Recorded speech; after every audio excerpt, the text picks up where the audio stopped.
प्रिय छात्रों, हिंदी के इस शिक्षण सत्र में आपका हार्दिक स्वागत है। आज हम माध्यमिक शिक्षा परिषद उत्तर प्रदेश द्वारा संचालित माध्यमिक विद्यालयों के अंतर्गत कक्षा 10 के हिंदी विषय के संशोधित पाठ्यक्रम की चर्चा करेंगे। वैश्विक महामारी कोविड-19 के कारण यूपी बोर्ड ने अन्य विषयों की तरह हिंदी विषय का पाठ्यक्रम भी 30% कम कर दिया है। प्रश्न पत्र का प्रारूप पूर्व की तरह ही है, किंतु अध्ययन की सुविधा के लिए कुछ पाठ कम कर दिए गए हैं। यद्यपि पूर्व के पाठ्यक्रम में आपने प्रश्न पत्र का प्रारूप अच्छी तरह समझ लिया है, फिर भी इस वीडियो में प्रश्न पत्र के प्रारूप पर संक्षिप्त दृष्टिपात करते हुए सत्र 2020-21 की पाठ्य वस्तु से आपको परिचित कराएंगे। तो आइए प्रश्न पत्र का प्रारूप और संशोधित पाठ्य वस्तु देखें। संशोधित पाठ्यक्रम सत्र 2020-21 के लिए विषय हिंदी कक्षा 10, समय 3 घंटे। जैसा कि आप जानते हैं 15 मिनट आपको प्रश्न पत्र पढ़ने के लिए दिए जाते हैं। पहला प्रश्न, हिंदी गद्य साहित्य का इतिहास। इसके अंतर्गत शुक्ल युग तथा शुक्लोत्तर युग, ये 2 युग आपको पढ़ने हैं। इन पर 5 अंक के 5 प्रश्न पूछे जाएंगे। प्रत्येक प्रश्न 1 अंक का होगा। इन कालों के लेखक, उनकी रचनाएं, प्रमुख पत्र पत्रिकाएं, गद्य विधाएं आदि पर ही आधारित हो सकते हैं। दूसरा प्रश्न, हिंदी काव्य साहित्य का इतिहास। इसके अंतर्गत रीतिकाल तथा आधुनिक काल से संबंधित कवि, उनकी रचनाएं, इन कालों की प्रमुख विशेषताएं आदि से संबंधित प्रश्न आते हैं। यह भी 5 अंक के होते हैं, किंतु इस प्रश्न के अंतर्गत 2 प्रश्न लघुत्तरी पूछे जाएंगे, जिनका उत्तर 4 से 5 पंक्तियों में देना होगा। ये 2-2 अंकों के होंगे। और एक प्रश्न अति लघुत्तरी पूछा जाएगा, जिसका उत्तर 1 पंक्ति में देना होता है। प्रश्न संख्या 3 गद्यांश की व्याख्या पर आधारित है। प्रश्न पत्र में दिए गए गद्यांशों में से किसी एक गद्यांश पर आधारित 3 प्रश्नों का आपको उत्तर देना है। संदर्भ 2 अंक, रेखांकित अंश की व्याख्या 2 अंक और तथ्यपरक प्रश्न 2 अंक। इस प्रकार यह 6 अंक का प्रश्न है। ध्यान रहे कि तथ्यपरक प्रश्न का उत्तर उसी पैराग्राफ में छिपा होता है, इसलिए उसका उत्तर वहीं से ढूंढना चाहिए। प्रश्न संख्या 4 पद्यांश की व्याख्या से संबंधित है। प्रश्न पत्र में दिए गए पद्यांशों में से किसी एक का आप चुनाव करें और उसका संदर्भ, प्रसंग, व्याख्या और काव्य सौंदर्य लिखें। संदर्भ के लिए 2 अंक, व्याख्या के लिए 2 अंक और काव्य सौंदर्य के लिए 2 अंक। इस प्रकार यह प्रश्न 6 अंक का है। प्रश्न संख्या 5 2 खंडों में विभाजित है। खंड क लेखक परिचय, यह 3 अंक का है। दिए गए लेखकों में से किसी एक लेखक का जीवन परिचय और रचना लिखना होता है। खंड ख कवि परिचय, यह भी 3 अंक का है। और प्रश्न पत्र में दिए गए कवियों में से किसी एक का जीवन परिचय और रचना लिखना होता है। प्रश्न संख्या 6 संस्कृत गद्यांश अथवा श्लोक का संदर्भ सहित हिंदी में अनुवाद, यह 4 अंक का है। प्रश्न पत्र में एक संस्कृत गद्यांश दिया जाएगा और एक श्लोक, उन दोनों में से किसी एक का आपको चुनाव करना है। उसका संदर्भ लिखना है, जिसके लिए 1 अंक, और हिंदी अनुवाद लिखना है, जिसके लिए 3 अंक निर्धारित हैं। इस प्रकार कुल 4 अंक का यह प्रश्न है। प्रश्न संख्या 7 2 खंडों में विभाजित है।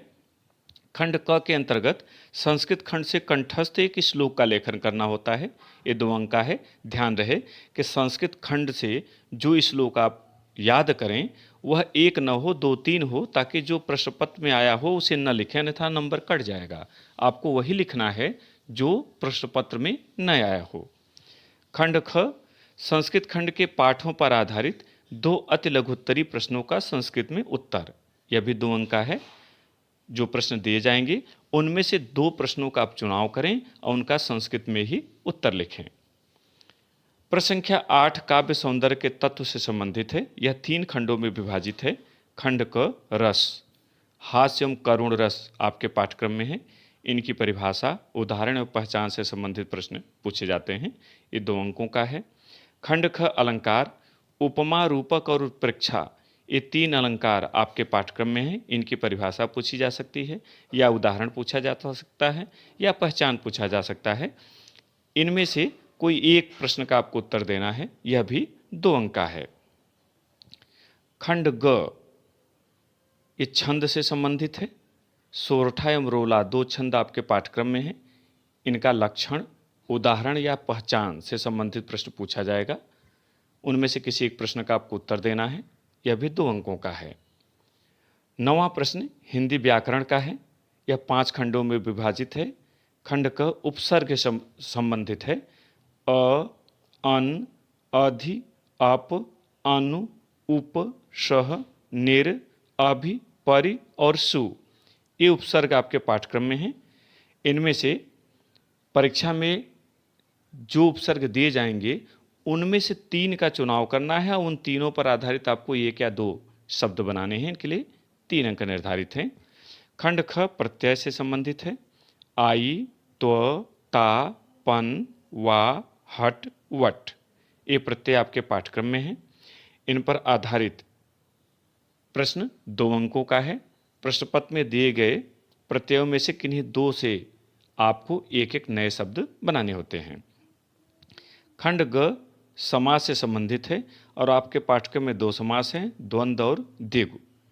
यह भी 2 अंक का है और दिए गए पदों का आपको समास विग्रह करना होगा। खंड घ तत्सम शब्द 2 अंक और अंगा पर्यायवाची शब्द 2 अंक। ध्यान रहे कि जो तद्भव शब्द रहता है उसका तत्सम आपको बनाना होता है या दिए गए शब्द का कम से कम 2 पर्यायवाची शब्द लिखना होता है। 10वां प्रश्न संस्कृत व्याकरण से संबंधित है और यह 4 खंडों में विभाजित है। खंड क संधि आपके पाठ्यक्रम में स्वर संधि का एक भेद यण संधि है। यह 2 अंकों का है और प्रायः संधि शब्द दिया जाता है उसका विच्छेद करना होता है अथवा विच्छेद दिया रहता है उसे संधि करना होता है और संधि का नाम भी लिखना होता है। खंड ख शब्द रूप का है। यह भी 2 अंकों का है। आपके पाठ्यक्रम में फल, मति, मधु और नदी ये 4 संज्ञा शब्द हैं। इनका रूप अच्छी तरह से याद करें। इन्हीं पर आधारित प्रश्न आएंगे। खंड ग धातु रूप का है। आपके पाठ्यक्रम में पठ और हंस ये 2 धातुएं हैं। लट, लिट, लंग, लोट व विधिलिंग लकार से संबंधित प्रश्न आते हैं। यह भी 2 अंकों का है। खंड घ हिंदी वाक्यों का संस्कृत में अनुवाद। दिए गए हिंदी वाक्यों में से किन्हीं 2 का आपको संस्कृत में अनुवाद करना होता है। इसके लिए भी 2 अंक निर्धारित हैं। 11वां प्रश्न निबंध लेखन का है। इसके लिए 6 अंक निर्धारित हैं और 12वां प्रश्न अग्र पूजा खंड काव्य का है। इससे संबंधित एक प्रश्न का आपको उत्तर देना होगा जिसके लिए 3 अंक निर्धारित हैं। अग्र पूजा खंड काव्य के सर्गों का सारांश, प्रमुख पात्र का चरित्रण अथवा उद्देश्य या संदेश से संबंधित प्रश्न पूछे जा सकते हैं। यह प्रश्न पत्र कुल 70 अंकों का होता है। बाकी 30 अंक आपको आंतरिक मूल्यांकन के आधार पर दिए जाते हैं। दोनों जोड़कर 100 अंकों पर परिणाम घोषित होता है। आइए पाठ्यवस्तु देखें। गद्य खंड के अंतर्गत अब 4 पाठ पाठ्यक्रम में रह गए हैं। पहला है मित्रता, इसके लेखक हैं आचार्य रामचंद्र शुक्ल। दूसरा ममता, इसके लेखक जयशंकर प्रसाद। तीसरा भारतीय संस्कृत, इसके लेखक डॉक्टर राजेंद्र प्रसाद। और चौथा अजंता, इसके लेखक भगवत शरण उपाध्याय जी हैं। ये 4 पाठ आपके गद्य के पाठ में हैं। काव्य का पाठ देखें। काव्य में कुल 12 पाठ रह गए हैं। पहला पाठ जो है कवि सूरदास का है और पद शीर्षक की इनकी रचना आपको पढ़नी है। दूसरे कवि तुलसीदास, धनुष भंग और वनपथ पर, ये 2 शीर्षक की कविताएं आपके पाठ्यक्रम में हैं। तीसरे रसखान, सवैये और कवित्त, ये 2 शीर्षक की आपको कविताएं पढ़नी हैं। चौथे बिहारी लाल, भक्ति और नीति, इन 2 शीर्षकों के आपके इनके 2 ही पढ़ने हैं। 5वें सुमित्रानंदन पंत, इनकी एक कविता पाठ्यक्रम में रह गई है, चीठी, दूसरी कविता हट गई है। छठा महादेव वर्मा, हिमालय से एक रचना है आपके पाठ्यक्रम में, दूसरी रचना जो वर्षा सुंदरी के प्रति थी वो हट गई है। 7वां पाठ रामनेश त्रिपाठी जी का है, स्वदेश प्रेम शीर्षक की आपको रचना पढ़नी है। 8वां पाठ माखनलाल चतुर्वेदी का है, पुष्प की अभिलाषा शीर्षक की कविता आपको पढ़नी है। जवानी जो कविता थी इनकी वो हट गई है पाठ्यक्रम से।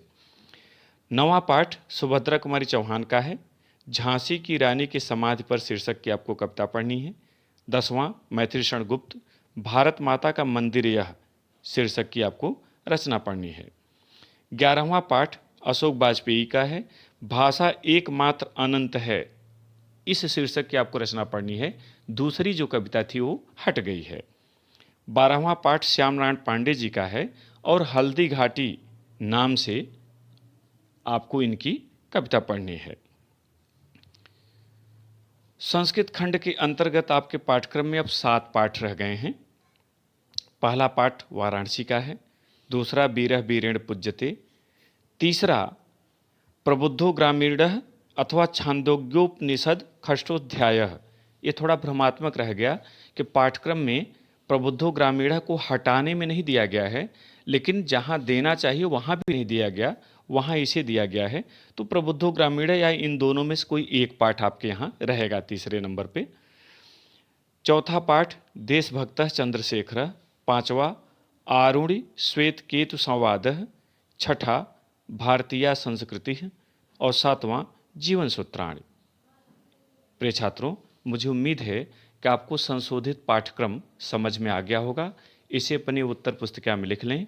किताब दूसरी आपको नहीं लेनी है, बल्कि उसी किताब के जो पाठ हट गए हैं या जो कविताएं हट गई हैं उन पर आप क्रॉस का निशान बना लें, शेष का अध्ययन करें। मुझे उम्मीद है कि आप बेहतर कर सकेंगे। बहुत बहुत धन्यवाद।